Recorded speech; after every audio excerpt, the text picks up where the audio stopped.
Regardless of whether the COVID-19 epidemic is natural or has been provoked, it offers an opportunity for a transnational group to suddenly impose its political project without discussion or even exposure.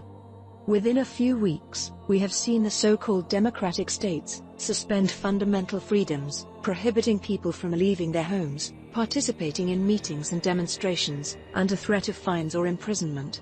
Compulsory schooling for under-16s has been provisionally abolished. Millions of workers have been deprived of employment and automatically placed out of work. Hundreds of thousands of businesses have been forced to close down and will no longer be able to reopen. Without preparation, governments encouraged companies to telework. All communications via the internet were immediately recorded by the echelon system. This means that the Five Eyes Group, Australia, Canada, New Zealand, United Kingdom, and USA, have by now, in their archives, the means to unlock the secrets of almost all European manufacturers. For that, it is already too late. None of the societal transformations have a medical justification.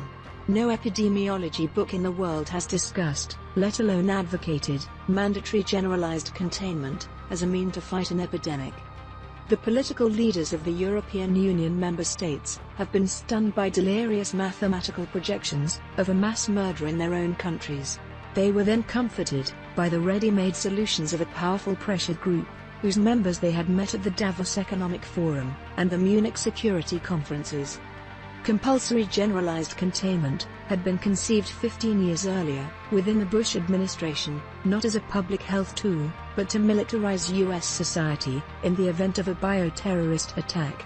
And it is indeed this project that is applied today in Europe.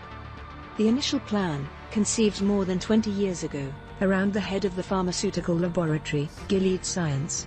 From start, Donald Rumsfeld planned to adapt the United States to the global financialization of the economy. It was a question of reorganizing the planet by dividing the tasks of each person geographically. Areas not yet integrated into the global economy would be deprived of a state and become mere reservoirs of raw materials.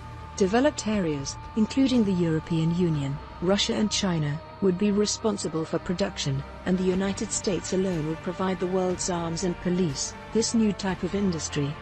To do this, a group was created, within a think tank, the American Enterprise Institute, the Project for a New American Century.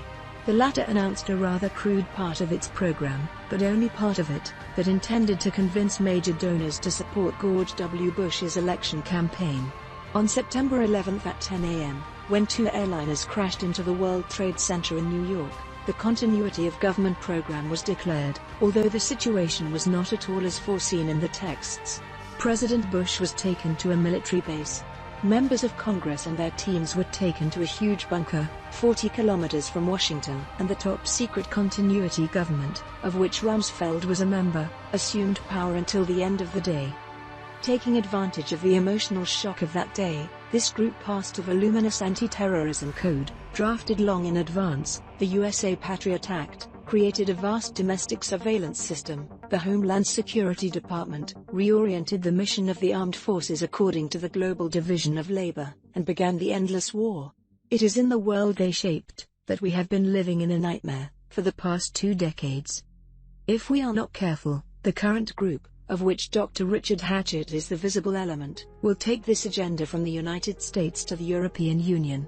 It will impose over time a mobile phone tracking application to monitor our contacts. It will ruin certain economies in order to transfer their production power to the arms industry. And finally, it will convince us that China is responsible for the epidemic and must be contained. If we are not careful, the NATO we thought was brain dead will reorganize. It will expand into the Pacific, with Australia joining as a trading partner. If we are not careful, public schooling will be replaced by homeschooling.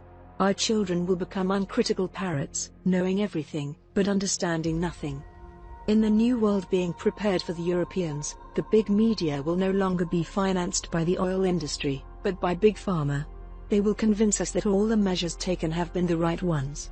Search engines will rate the credibility of the non-compliant media on the headlines of the signatories of their articles, not on the quality of their reasoning. However, there is still time to react. A war is taking place right now against the cabal. If succeed, our world has a chance to evolve. If not, slavery will be upon us all.